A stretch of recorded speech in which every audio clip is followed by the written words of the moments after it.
Exam paper attempt करने से कई ज़्यादा इम्पोर्टेंट है पेपर का प्रेजेंटेशन। कई बार हमें एग्ज़ाम में सब कुछ आता तो है बट उसे अच्छे से लिखते नहीं, तो वो एग्ज़ामिनर को समझ नहीं आता है। जैसा कि आपको पता भी होगा, एग्ज़ामिनर को इतना एक्सपीरियंस होता है, वो सेकंड में पता कर लेगा आपने पेपर में लिखा क्या है।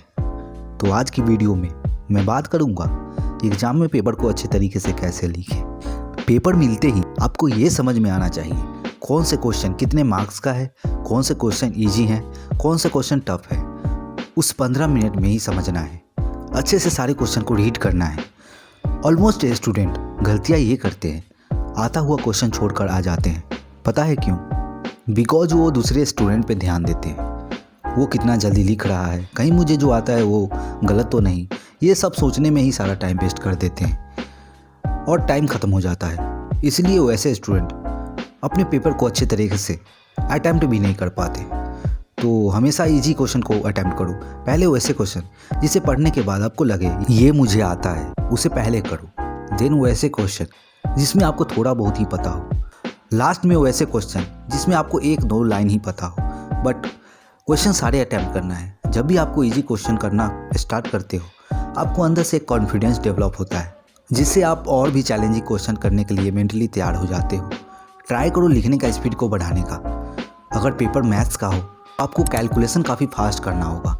छोटे छोटे मिस्टेक को नज़रअंदाज करते हो तो आपका काफ़ी टाइम बचता है। ध्यान रखो, पेपर लिखते लिखते आपको अपनी घड़ी पे ध्यान देना है और आपको स्ट्रेस नहीं लेना है, नहीं तो इजी क्वेश्चन भी भूल जाओगे। क्वेश्चन सॉल्व करने से पहले सोचना इंपॉर्टेंट तो है, बट उसके बारे में ज़्यादा सोचकर टाइम वेस्ट करना ये इंपॉर्टेंट नहीं है। आपको क्वेश्चन का आंसर बहुत ही लेंदी नहीं लिखनी है।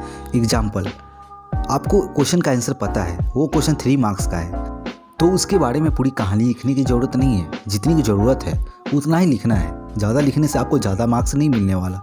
अगर गलती से आपने सारे क्वेश्चन टाइम से 5-10 मिनट पहले कर लिया है, तो यहाँ आपको कूल बनने की ज़रूरत नहीं है। यहाँ आपको फिर से जितने भी क्वेश्चन आपने अटैम्प्ट किया है उसे अच्छे से रिवाइज करो और देखो कुछ छूट तो नहीं गया।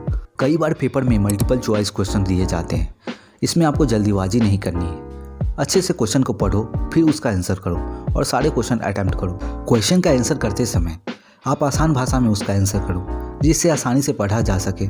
कई बार लैंग्वेज और लिटरेचर जैसे सब्जेक्ट में वर्ड काउंट करना बहुत ही ज़्यादा इंपॉर्टेंट होता है। एग्जाम्पल, आपको एस्से राइटिंग 300 वर्ड में लिखना है, तो ध्यान दो, ना उसे ज़्यादा लिखना है ना उसे कम। और आपका लिखावट हमेशा नीट एंड क्लीन होना चाहिए और उसमें ज़्यादा कट नहीं करना है, जिससे आपका इंप्रेशन खराब हो। एक बात हमेशा याद रखना, क्वेश्चन पेपर अगर टफ है तो वो सबके लिए है। सारे क्वेश्चन अटैम्प्ट करना, जो कुछ भी उसके बारे में पता हो उसे अपने लैंग्वेज में लिख कर आना।